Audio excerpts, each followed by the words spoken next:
The night is not simply darkness. It is not the absence of light. It is a force, a presence, a vast and endless void that consumes everything it touches.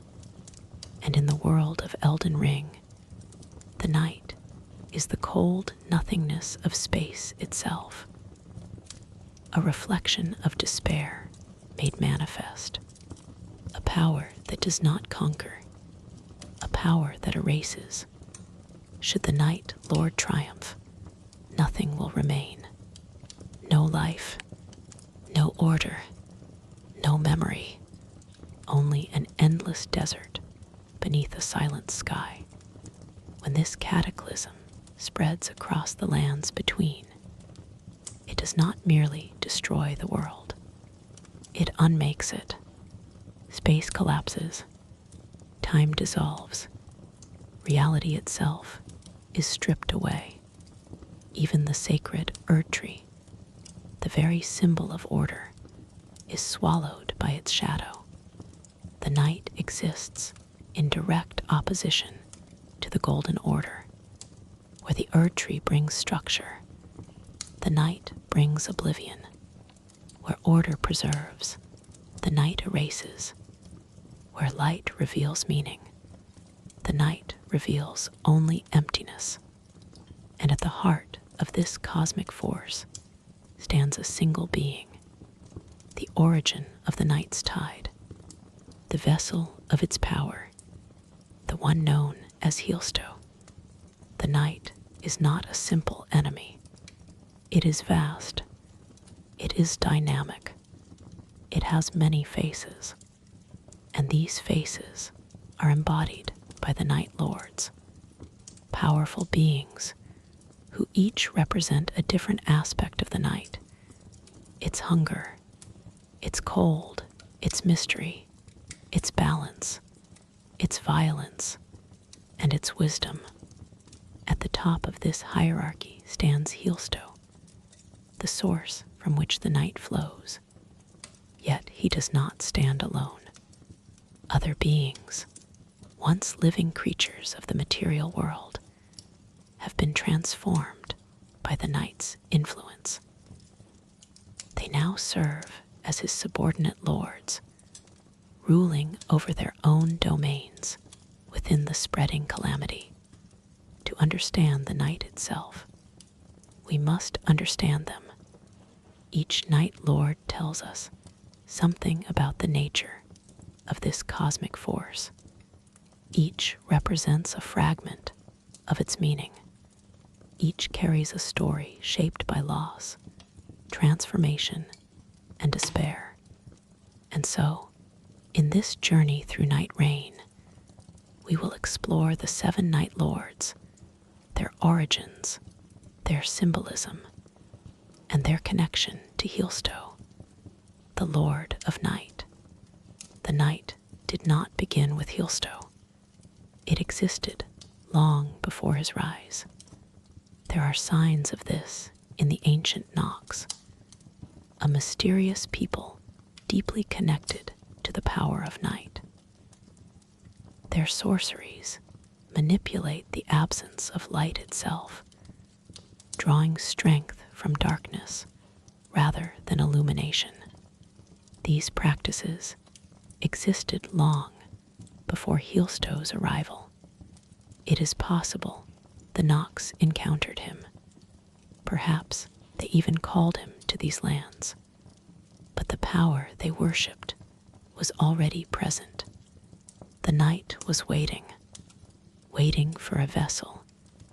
Long before he became a cosmic force, Heelsto was human, a knight of flesh and blood, a warrior who served a nation that was destroyed in war. He fought to protect his people. He failed, defeated by a champion of the enemy. He fell among countless bodies. Yet he did not die. He awoke beneath the dead, alone, broken, and powerless. He had protected nothing. He had saved no one. And in that moment, cursed the world. It was the dead of night.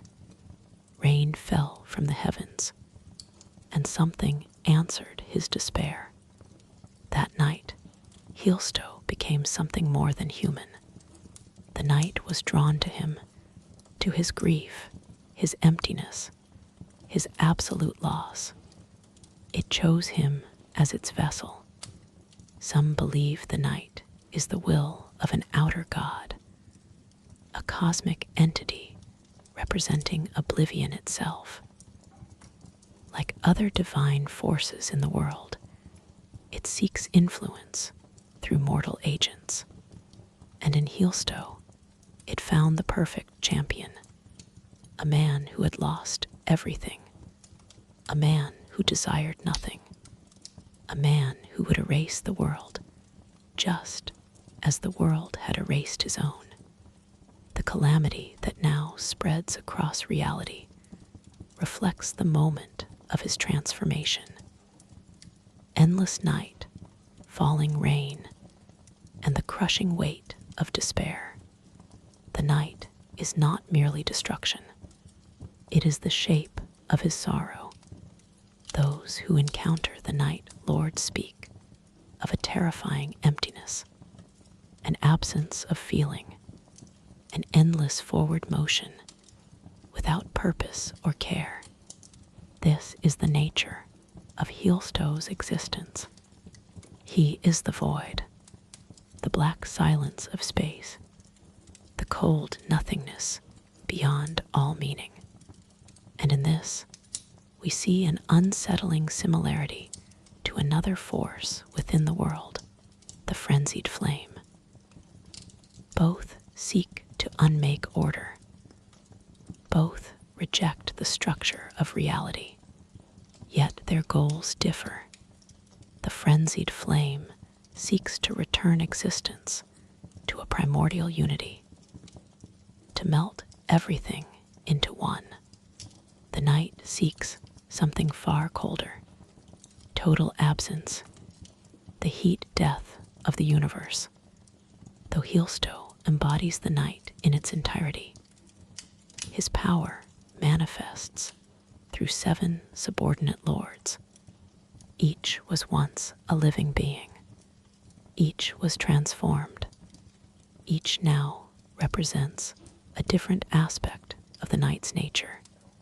The beast and its violence, the hunger that consumes, the wisdom that adapts, the depths of the unknown, the balance of annihilation, the loyalty of servants, the fury of battle. When we encounter these lords, we are not simply facing enemies. We are witnessing fragments of the night itself. Each rules over their own domain, their own version of the spreading darkness. Even the sky changes beneath their influence. Different colors, different energies, different expressions of the same cosmic force, yet all remain bound to Heelsto. Their power flows from him. Their existence is part of him, and nowhere is this clearer than in his final battle. When Heelsto tears open the night sky, he draws upon the realms of his subordinate lords, absorbing their power and wielding it as his own. Fire, frost, gravity, he is their master. He is the night made whole. The first lieutenant, Gladius, beast of the night. Among the night lords, one stands apart, the first to follow Heelsto, the most loyal of all. Gladius.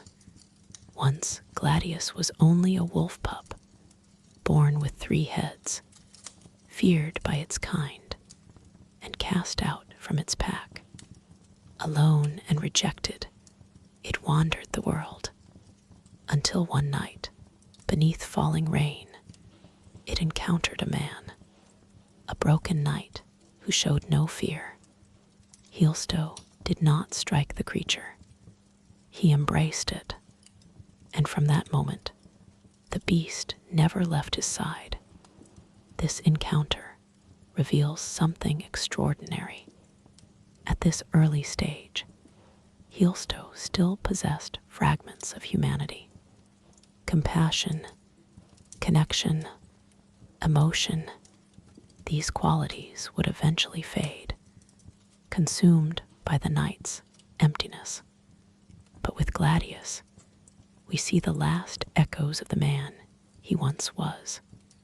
The beast became his companion, his hound, his first lieutenant, and even now, Gladius carries the sword Heelsto once wielded as a human knight, a relic of a life long erased.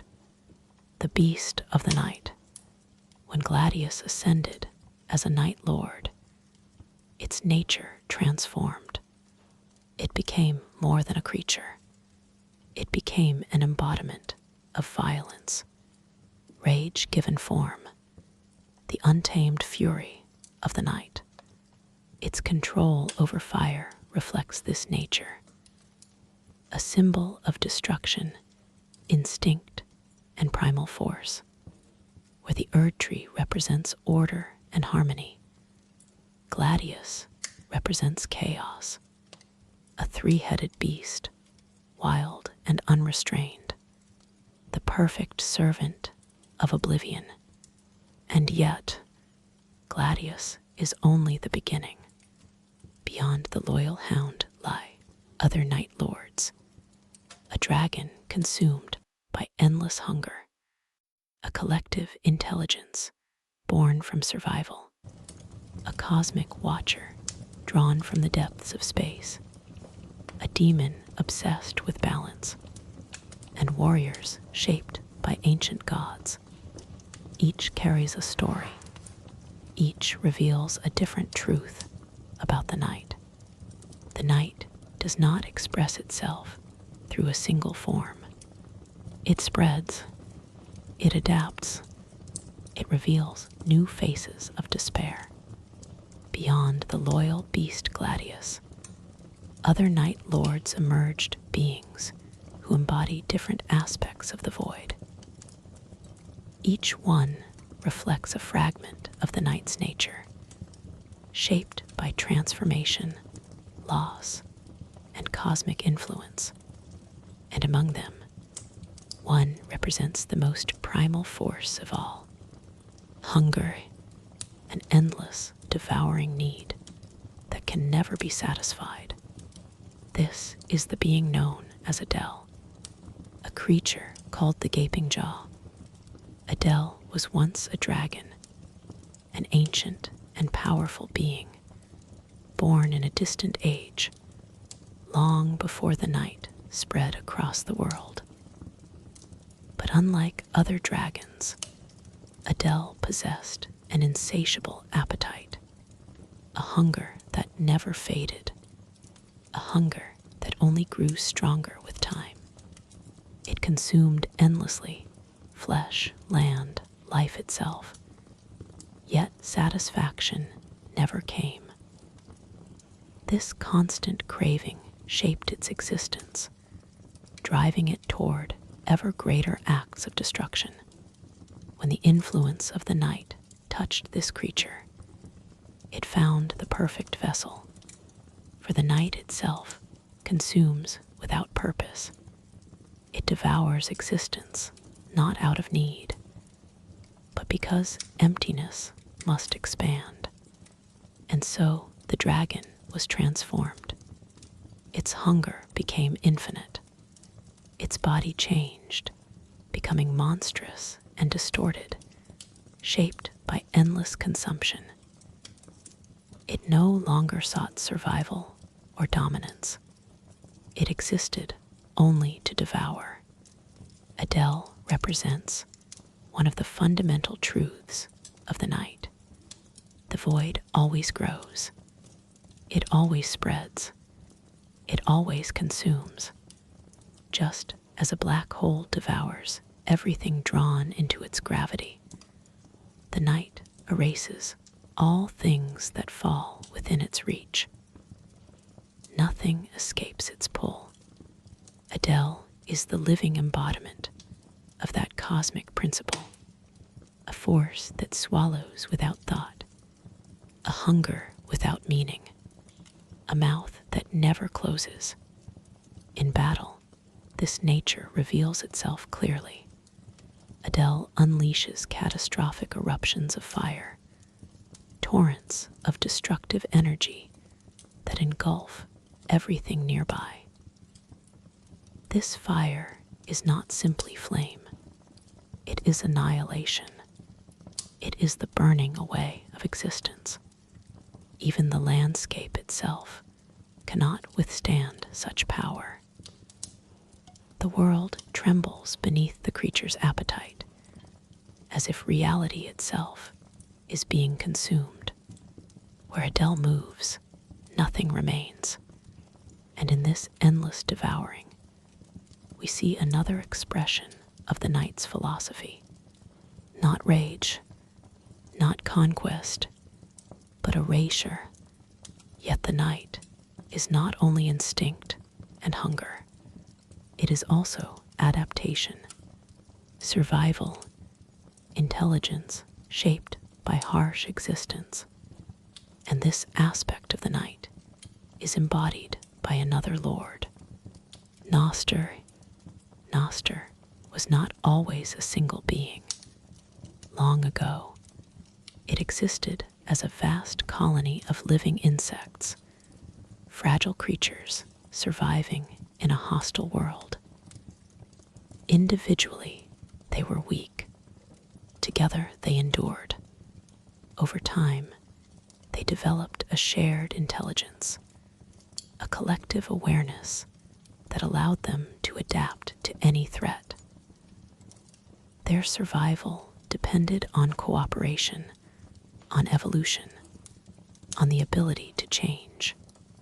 When the night's influence touched this colony, it did not destroy them. It elevated them. The countless minds merged into a single entity, a vast intelligence born from many lives. Noster represents the wisdom of the night, not wisdom in the sense of compassion or understanding, but the cold intelligence of survival, the ability to endure in a universe without meaning, where life struggles against impossible odds, where existence itself is uncertain. Adaptation becomes the only path forward. Noster reflects this truth. It evolves, it learns, it changes endlessly. This collective nature reveals a different face of the void. The night is not merely destructive. It also absorbs. It gathers. It reshapes what it consumes. Just as darkness spreads by swallowing light, Noster grows by assimilating knowledge and experience. Every encounter strengthens it. Every conflict refines it. Every moment adds to its vast awareness. In its presence, the sky itself changes. Gravity bends. Space distorts. The world seems to fold inward, as if reality is being studied, analyzed, and rewritten. These abilities suggest a profound connection to cosmic forces, the manipulation of gravity, the bending of space, the quiet control of invisible laws. Where Adele represents the appetite of the void, Noster represents its intellect, the silent mind of the universe, the awareness that observes all things from the darkness between stars. Together, these night lords reveal something deeper about the nature of Heelsto's power. The night is not a single emotion. It is not simply despair. It is a vast spectrum of emptiness. Hunger, violence, adaptation, and annihilation, each expressed through different vessels. Each lord reveals a different response to suffering. The beast becomes rage. The dragon becomes hunger. The colony becomes wisdom. All are shaped by the same darkness. All serve the same master. And yet, even these beings are only fragments. Beyond hunger and intellect lie other aspects of the night, still waiting to be revealed. A presence drawn from the deepest reaches of the cosmos. A force obsessed with balance. Warriors bound to ancient gods. Each one carries its own story. Each one reveals another truth about the endless void. And as the night spreads across the world, their domains continue to grow. Their influence reshaping reality itself. The sky darkens. The stars fade. Silence expands. Beyond Udala and Nusta lie the remaining lords, each a new face of the night, each a fragment of its endless void. Maris, the mistress of shadows. Once a mortal sorceress, she was drawn into the night by her obsession with knowledge too dark for human minds. In her transformation, she became something neither fully alive nor fully dead. Her form shifts like smoke, her limbs dissolving into shadow. She does not simply attack. She manipulates perception, creating illusions, bending darkness itself, and ensnaring the minds of those who dare approach her. Maris embodies the night's deceit, its subtle cruelty, the terror of not knowing what is real. Bra, the balance keeper. A fallen knight bound by duty even in death, transformed to maintain equilibrium in the spreading void. Where Udala devours, Libra holds restraint. Where Nusta adapts, Libra enforces rules. Its presence is unnerving, a perfect symmetry in all things, fire mirrored by ice, creation by destruction, light by shadow. Every strike is measured. Every act serves a purpose. Libra reminds the night's followers that chaos itself must obey laws, that even nothingness has structure. Tulga, the lightning of oblivion, born from a warlord who craved power above all else. Tulga's transformation gave him mastery over energy itself. Lightning dances across his form, exploding into the world in unpredictable arcs. He embodies the night's fury, its sudden, inescapable violence. To face Tulga is to feel the raw, instantaneous destruction of everything around you. He is the night's scream, its sharp edge, a storm that cannot be reasoned with or halted. Kalaga, the eternal fog, perhaps the most enigmatic of the night lords. Kalaga was a scholar of the arcane who sought to pierce the veil of reality. In the night's embrace, he became one with mist and uncertainty. His domain swallows the world in perpetual twilight, obscuring all paths and erasing all certainty. Where Maris deceives the mind, Kalaga deceives the senses, ensuring that nothing is ever fully known. He is the embodiment of cosmic mystery, the fear of the unseen, and the night's quiet, suffocating patience. Together, these four complete the spectrum of Heelsto's night. Maris twists reality. Libra enforces balance. Tulga shatters with fury.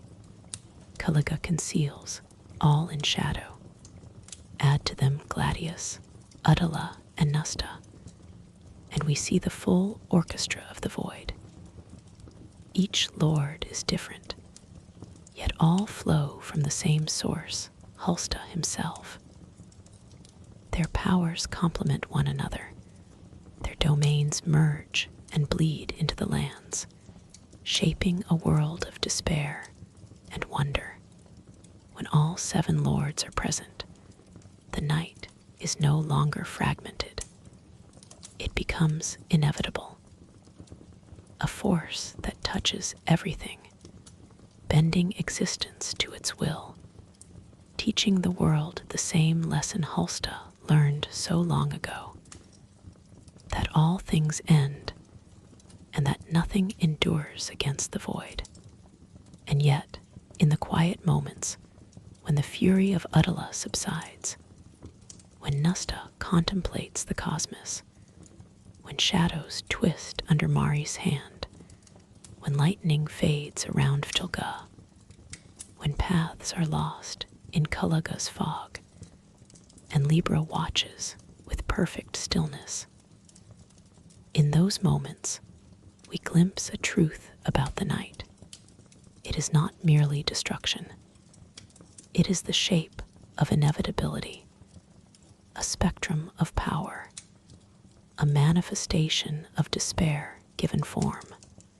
And soon, all of these lords, with their domains and their influence, will converge under Heelsto, forming a single, unstoppable tide. The night will reach its apex, and the lands between will know silence like never before. The lands themselves shiver as the night lords move. Each domain pulses with its master's presence. Adele's hunger leaves cratered ruins, swallowing forests and rivers alike. Nosta's collective mind folds reality, twisting the land into impossible angles, as if testing every path and law of physics. Mari spreads creeping shadows, warping perception so that travelers cannot trust their eyes. Libra enforces balance with icy precision, ensuring that no single power dominates, no action goes unchecked. Fulga strikes without warning, storms of energy sparking across the horizon, shattering mountains and rivers alike.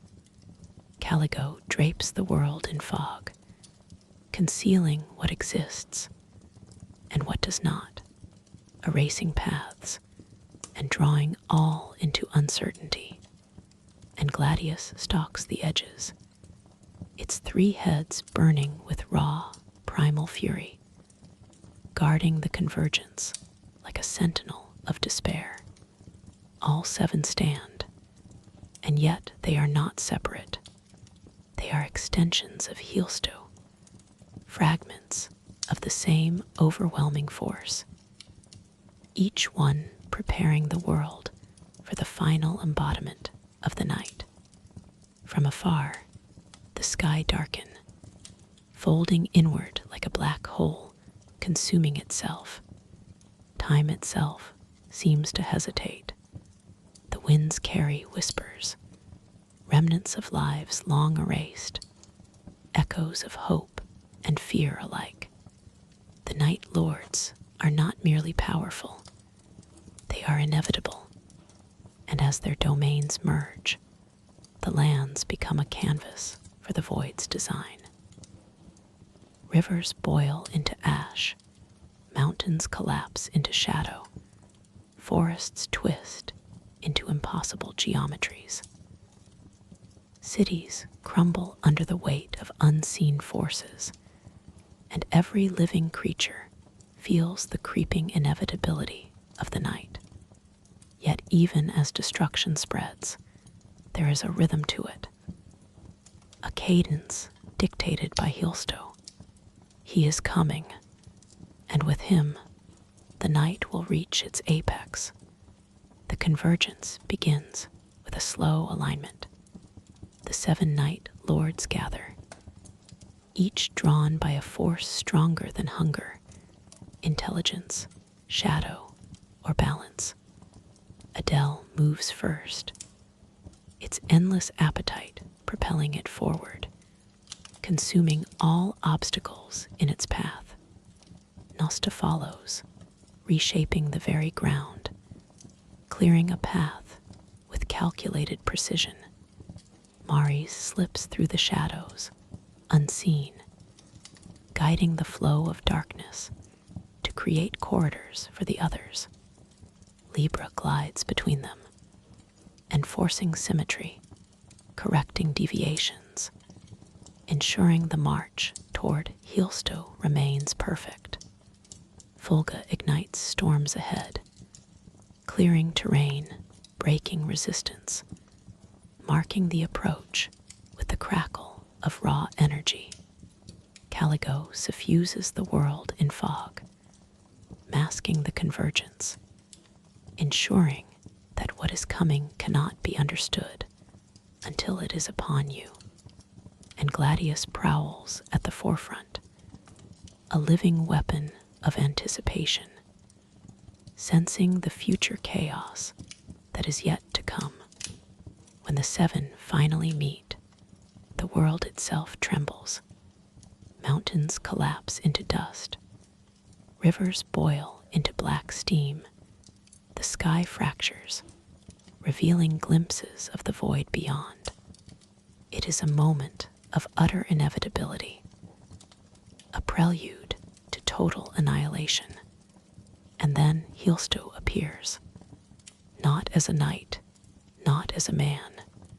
He is the night itself made flesh, a storm of void and despair, drawing power from every lord beneath him. Adele's hunger, Nosta's intellect, Mari's shadows, Libra's balance, Fulga's fury, Caligo's fog, Gladius's rage, all converge, streaming into Heelsto, forming a single unstoppable force. In this moment, the night is whole. It does not pause. It does not hesitate. It is neither cruel nor fair. It is inevitable. All resistance falls away before it.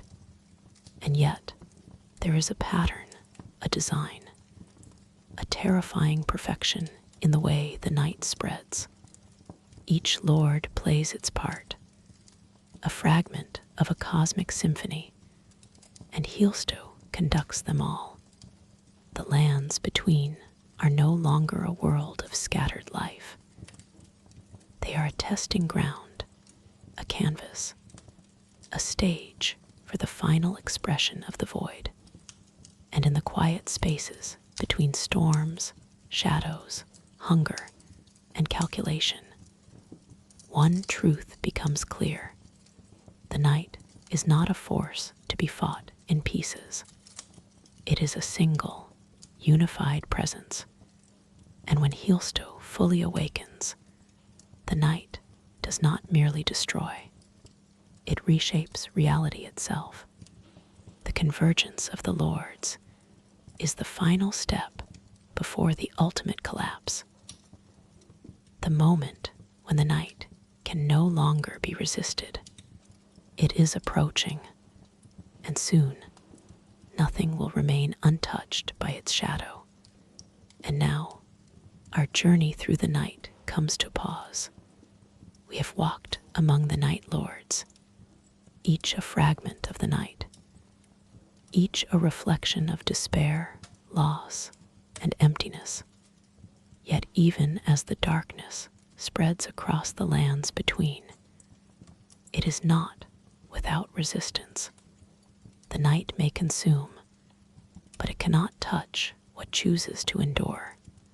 A light within this void, not a fire that blazes recklessly, but a steady presence that bends the darkness without breaking under it.